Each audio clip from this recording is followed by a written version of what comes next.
Megastar గారికి, హరిశంకర్ గారికి మధ్య ఏదో ప్రేమ కథ నడుస్తున్నట్టే ఉంటుందనమాట. బేసిక్‌గా ఆయన సినిమాలు మాకు చూపించి మమ్మల్ని హ్యాపీ చేస్తారు. కానీ ఆయన హ్యాపీ ఎప్పుడు మీరు మాట్లాడినా, ఎప్పుడు మీరు కనిపించినా ఆయన చాలా ఆ హ్యాపీనెస్ ఆయన ఫేస్‌లో కనిపిస్తుంటుంది. ఏంటి సార్ ఏం చేస్తున్నారు మీరు? I'm truly blessed. We are also. Yeah! మనం క్వెషన్స్ తీసుకుందాం ఇప్పుడు. స్టార్టింగ్ స్టోరీ రాసినప్పుడు భవధీయుడు భగత్ సింగ్ అని టైటిల్ అనౌన్స్ చేసిర్రు. అవును. ఆఫ్టర్ ఉస్తాద్ భగత్ సింగ్ అని టైటిల్ చేంజ్ చేయడానికి main reason or whatever story ఏమైనా చేంజ్ చేసిర్రు? మన సినిమాలో డైలాగ్ లాగా మీరే మీ ఎక్స్పెక్టేషన్సే. చాలామంది భవధీయుడు అంటే ఏంటన్నా అడిగారు జెన్జీ కిడ్స్. అంటే అది తెలుగులో భవధీయుడు అంటే యువర్స్ ఫెయిత్ఫుల్లీ అని meaning. At the same time story మారింది. 2 జరిగాయి కాబట్టి కొంతమందికి అర్థం కాలేదేమో అన్న ఒక విషయంతో ఇంకోటి స్టోరీ మారింది కాబట్టి ఉస్తాద్ భగత్ సింగ్ అని పెట్టాం. నెక్స్ట్. హాయ్ అన్న, నా పేరు అఖిల్. హైదరాబాద్ పీకేఎఫ్సి టీం నుంచి వచ్చాం. తెలుసు నాకు. So first of all congratulations to మీ టీం అన్న. Thank you. Sreeleela ma'am, Rasik అన్న, ఎక్సలెంట్ పర్ఫార్మెన్స్. హరీష్ అన్న ఇంకో సినిమా తీయాలని కోరుకుంటున్నాం మా టీం నుంచి. ఖచ్చితంగా ఉంటుంది. యాక్చువల్గా ఈ సినిమాలో మీరు డైరెక్టర్గా హరిశంకర్ గారు డామినేట్ చేశారా, లేదంటే డైరెక్టర్ గారిలో ఉన్న హరిశంకర్ గారిలో ఉన్న రైటర్ డామినేట్ చేశారా? ఒకవేళ డామినేట్ చేస్తే ఏ అంశం మీకు ఏది ఎక్కువ నచ్చింది? నేను యాక్చువల్గా ఆల్వేస్ డైరెక్టర్గానే డామినేట్ చేసి ఉంటుంది డెఫినెట్గా. ఏ అంశం నచ్చిందంటే నాకు సినిమా డబ్బింగ్ చూసిన తర్వాత పవన్ కళ్యాణ్ గారు ఒక పెద్ద కాంప్లిమెంట్ ఇచ్చారు. ఇంత పెద్ద సినిమా కరెక్ట్గా ఎగ్జాక్ట్గా వాడిన పదాలు చెప్తాను, అలా ఓకగా తీసేసావు మమ్మల్ని అందరినీ, నువ్వు నవ్వుతూ మమ్మల్ని నవ్విస్తూ తీసేసావు అన్నారు. So I think I truly appreciate your craftsmanship అని చెప్పారు. That's the biggest compliment for me. Super sir. మాకైతే డైరెక్టర్ కమ్ రైటర్ కూడా చాలా నచ్చేశారు. థియేటర్లో మీ డైలాగ్స్తో మేమంతా చాలా ఎంజాయ్ చేసాం. డైరెక్టర్ బండి అయితే దాంట్లో ఫ్యూయల్ పోసినప్పుడే డైరెక్టర్ ముందుకెళ్తాడు. సూపర్ సార్, చాలా బాగా చెప్పారు. నెక్స్ట్. మైక్. హాయ్ హరిశంకర్ గారు. Hi. I have one question. దీనికి ముందు ఓజీ మూవీ వచ్చింది కదా, Yeah. అది బ్లాక్ బస్టర్ అయింది కదా, Correct. దానిపైన మీ కామెంట్ ఏంటి? Very happy. లైక్ మీరు ఎంత హ్యాపీగా ఉన్నారు, నేను ఎంత హ్యాపీగా. గబ్బర్ సింగ్ ముందు వచ్చిన సినిమాలు కొంచెం డిసప్పాయింట్ చేసినప్పుడు కొంచెం డల్గా ఉండేవాళ్ళం. ఓజీ వచ్చి బ్లాక్ బస్టర్ అయ్యేసరికి ఫుల్ ఆ రెస్పాన్స్తో రెచ్చిపోయి మరీ షూటింగ్ చేసాం. ఆ ఎనర్జీతో చేసాం కాబట్టి సినిమా అంత ఫాస్ట్గా ఫినిష్ చేసాం. అండ్ మీ ఓజీ తీసిన డైరెక్టరే గబ్బర్ సింగ్ సినిమా చూసి బయటకు వచ్చి రచ్చ చేశాడు.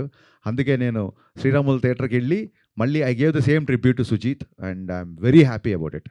తెలుగులో ఇంతమంది ఆర్టిస్టులు ఉండగా పార్థివన్ గారిని ఎందుకు సెలెక్ట్ చేసుకోవాల్సి వచ్చింది? అంటే నేను ఇందాక చెప్తాను కదా, ఇట్స్ డైరెక్టర్స్ చాయిస్ అండి. తెలుగులో ఉన్నారా లేరా అని కాదండి. ఇప్పుడు మనం సినిమా అనేది ఇట్ ఈస్ క్రాసింగ్. ఇప్పుడు రావు రమేష్ గారు మన ఆర్టిస్ట్ కదా, మరి కేజీఎఫ్లో ఆయన ఎందుకు పెట్టారు? ఫహాద్ ఫసిల్ తమిళ్ కదా, పుష్పాలో మరి ఆయన ఎందుకు పెట్టారు? ఇట్స్ డైరెక్టర్స్ చాయిస్ అండి. అండ్ వీఆర్ మనందరము ఇండియన్ సినిమా మొత్తం ప్రపంచం అంతా తెలుగు సినిమాని చూస్తున్నప్పుడు మనం ఇంకా Telugu, Tamil, Kannada, Malayalam, I think we should break this language barriers and every director has a freedom to work with whomever he wants. At the same time, having said that, కొత్తగా ఉండాలి. నల్ల నాగప్పనే కనబడాలి తప్ప బిఫోర్ చేసిన వాళ్ళు వీళ్ళు కనబడకూడదని. అండ్ డెఫినెట్గా మనకి ప్రకాష్ రాజ్ విలన్ అనగానే ప్రకాష్ రాజ్ గుర్తొస్తారు. ఆయన ఆల్రెడీ వకీల్ సాబ్ చేశారు, కళ్యాణ్ గారికి ఆపోజిట్గా జస్ట్ బిఫోర్ ఓజీలో కూడా చేశారు. సో ఇక్కడ ఒక చిన్న ఫ్రెష్నెస్ రావాలని. And Parthiban is a legend actor and legendary director. అలాగే కేఎస్ రవికుమార్ గారు, కళ్యాణ్ గారు రెస్పెక్ట్ఫుల్గా ఇచ్చే ఒక పర్సన్ ఉండాలంటే కేఎస్ రవికుమార్ గారు director I respect him a lot. ఆయన కమల్ హాసన్ గారితో, రజనీకాంత్ గారితో ఎడాపెడా బ్లాక్ బస్టర్లు తీశారు. I respect him a lot and is my favourite director two. So Kalyan గారు రెస్పెక్ట్ ఇవ్వాలి, కళ్యాణ్ గారు ఇట్లా పాటించాలంటే అలాంటి ఒక స్టేచర్. అలాంటి కేఎస్ రవికుమార్ గారు కూడా రెస్పెక్ట్ ఇవ్వాలంటే ఒక మురళీమోహన్ గారు లాంటి ఒక సీఎం క్యారెక్టర్. ఇవన్నీ ఏంటంటే లాంగ్వేజ్ బ్యారియర్స్ అయినా ఇంకా మనం పెట్టుకోవద్దండి అని వదిలేసుకుంటూ ముందుకెళ్ళాలి బేసిక్గా. పవన్ కళ్యాణ్ గారు ఐ థింక్ కాంతారా సినిమాకి ఇప్పుడు మనకి ఉస్తాద్కి ఇచ్చిన దానికంటే ఎక్కువగా టికెట్స్ హైక్ ఇచ్చారు యాక్చువల్గా. మరి లాంగ్వేజ్ బ్యారియర్ ఉంటే ఆయన ఇస్తారా అట్లాగా? రైట్ అండి. నెక్స్ట్. సార్ యాక్చువల్లీ నేను మూవీ చూసినప్పుడు ఒకటే అనిపించింది, అంటే ఆ డైలాగ్స్ విన్నప్పుడు కూడా అంతసేపు సినిమా చూసి ఒకటే అనిపించిందా? లేదు. ఎన్ని అనిపించాలి బాసు?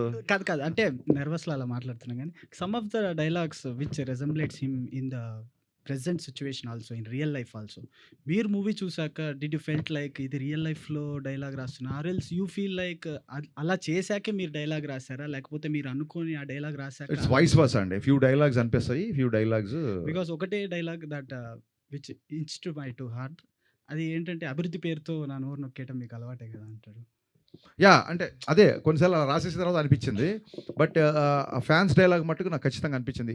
ప్రతిసారి ఫ్యాన్స్ హీరోకి ఎలివేషన్ ఇస్తున్నారు, ఈసారి మనందరి ఫేవరెట్ హీరో పవన్ కళ్యాణ్ గారితో ఫ్యాన్స్కి ఎలివేషన్ ఇప్పిద్దామని.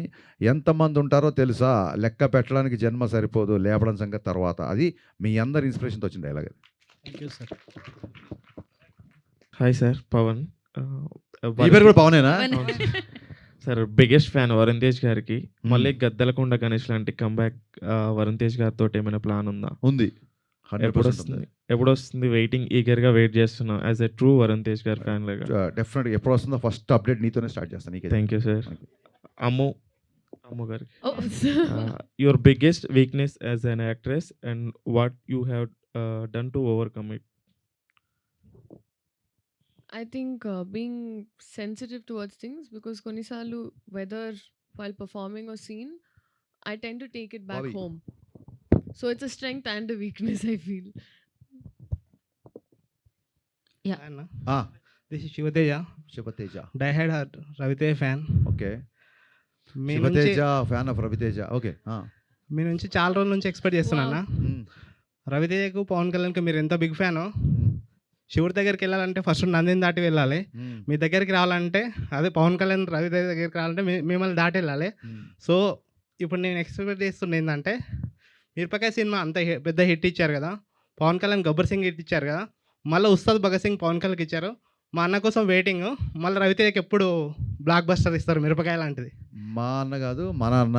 మన అన్న మిరపకాయని మించిన సినిమా 100% తీసి తీరుతా. వెయిటింగ్ అన్న. మీ అందరు ఇలాగే సపోర్ట్ చేస్తే 100% చేస్తాం. కంపల్సరీ అన్న. Thank you. మూవీ చూసినప్పుడు, మూవీ ప్రీమియర్స్ యూఎస్లో ప్రీమియర్స్ పడినప్పుడు we are little bit disappointed because PK fans, MB fans ఉంటుంది కదా, క్లాష్ ఉంటుంది కదా. సో ఆ రోజు మ్యామ్ సారీ మ్యామ్, బట్ కుర్చీ మడత పెట్టి అనే సాంగ్ చూడంగానే మేమంతా కొద్దిగా సార్ దానికి డ్యాన్స్ చేశారు, మేమందరం కూడా సార్ దానికి ఎలా ఒప్పుకున్నారు, దాన్ని ఎంబీ ఫ్యాన్స్ కూడా కొంతమంది నెగిటివ్ చేసి చూశారు. దానికి మీరేమంటారు సార్? ఏం లేదు, అందరూ ఫుల్ హ్యాపీగా ఎంజాయ్ చేశారు. ఆ సీక్వెన్స్ హై డ్యాన్స్ నెంబర్స్ ఉండాలి కాబట్టే ఆ సాంగ్ పెట్టాము. నేను అందులో మహేష్ బాబు గారు dance one of this careers top 3 సాంగ్స్లో ఆయన డ్యాన్స్ ఉంటుంది నా స్ట్రాంగ్ ఫీలింగ్. ఇక్కడేమో ఈయన డ్యాన్స్ చేయరు దాంతో. యాక్చువల్గా పవన్ కళ్యాణ్ గారి ఫ్యాన్స్ అందరూ కళ్యాణ్ గారు తీసుకున్న అంత పెద్ద డెసిషన్, అంత పెద్ద అసలు ఏమాత్రం మీకు గుర్తుందో లేదో, కళ్యాణ్ గారు చాలా స్పోర్టీగా మిగతా అందరు హీరోల సక్సెస్ని నేను అప్రిషియేట్ చేసి మాట్లాడిన రోజులు ఉన్నాయి. సో ఇట్స్ డ్యాన్స్ నెంబర్ కాబట్టి తీసుకున్నాం అంతే. శ్రీలీల మ్యామ్, మీకు ఎలా అనిపించింది కుర్చీ మడత పెట్టి సాంగ్ మూవీలో ఉన్నప్పుడు? మన సాంగ్ ఇప్పుడు కళ్యాణ్ గారు చేస్తున్నారంటే దానికన్నా ఇంకేమనిపిస్తుంది అండి? Obviously lots of Joy and lovely. అంటే ఇట్స్ ఆల్ కొలాబరేటివ్ అండి. మనం ఫిల్మ్ ఇండస్ట్రీ ఒకటిలా చూస్తున్నాం ఇప్పుడు. సో బౌండరీస్ అన్నీ వెళ్ళిపోయాయి. I'm very very happy. So మీకు లాస్ట్ క్వశ్చన్, మీరు హాస్పిటల్లో పీకే సార్తో ఉన్న సీన్లో యువర్ టూ ఎమోషనల్. ఆ సీన్స్ ఏమన్నా దాని గురించి చెప్పగలుగుతారా? లైక్ ఎలా అనిపించింది మీకు? ఆ పాయింట్‌లో నాకు ముందు కూడా చెప్పానండి. ఐ థింక్ ఈ సినిమాలో నాకు కాన్షియస్‌గా ఎప్పుడు నరేషన్ ఒకసారి అయిపోయిన తర్వాత సీన్ పేపర్‌లు ఇవ్వలేదు. We did it on spot. ఎందుకని అడిగితే ఈసారి you should just react to it. So ఆ పాయింట్‌లో నాకు ఫస్ట్ టైం తెలిసింది ఆ సీన్ గురించి. So that was just my natural reaction. And నేను అక్కడే కాదు, తర్వాత డబ్బింగ్‌లో చూసినప్పుడు నాకు అలాగే అనిపించింది. ఆ సీన్ గురించి అనుకున్న ప్రతిసారి కూడా నాకు అలాగే అనిపిస్తది. సో ఐ ఫీల్ లైక్ ఈ సినిమాలో I just existed with whatever was happening around. ట్రోలర్స్కి మీరు ఇచ్చే సమాధానం ఏంటన్నా? Trollers are more than free to troll anything. బేసిక్గా దాన్ని ఏమంటారంటే I take constructive criticism. The scene was not very well written. It would have been much better. The second half, like first half is little slow, or maybe second half is little slow, or hero characterization is like this. Ilantivanni I'll take the constructive criticism, and I don't feel like taking seriously whatever the troll material comes, because their identity, their their whereabouts are not known, because they themselves are very insecure to reveal their identities. So నేను ఏదైనా మాట్లాడితే I take the accountability, I take the responsibility. వాళ్ళ accountability responsibility లేనోళ్ళు చీకట్లో 4 రాళ్ళు వేస్తున్నారు కదా అనుకుంటే, నాకు చేసిన ట్రోలింగ్కి నేను ఎప్పుడో ట్విట్టర్లు వదిలేసి వెళ్ళిపోవాలి నేను. సో నేను దానికి ట్రోలర్స్ గురించి, దాని గురించి కలెక్షన్స్ ఏదో మాట్లాడుతుంటారు. I don't take much. అలాంటి నేను ఎప్పుడో చెప్పాను కదా, ఇంట్లో నేను సినిమా డైరెక్ట్ చేద్దాం ఉన్నప్పుడు ఫస్ట్ ట్రోల్ చేసింది మా అమ్మ, మా నాన్న.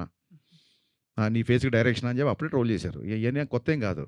కానీ అబ్యూజివ్ లాంగ్వేజ్ ఉన్నప్పుడు అండ్ బియాండ్ ద గీత దాటినప్పుడు మట్టుకు బ్లాక్ చేయడము, సీరియస్గా కంప్లైంట్ చేయడము will do.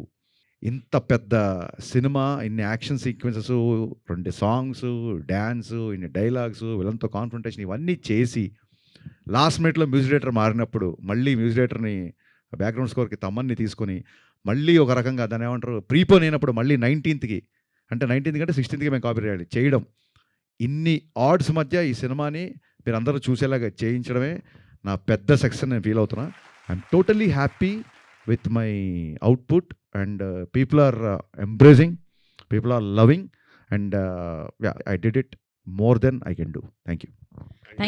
Thank you fans, thank you so much for your valuable time and valuable questions. Thank you so much and thank you so much Harishankar garu for Ustad Bhagat Singh. నిజంగానే celebrate చేసుకుంటున్నాం PSPK ఫ్యాన్స్గా, cinema అభిమానుల.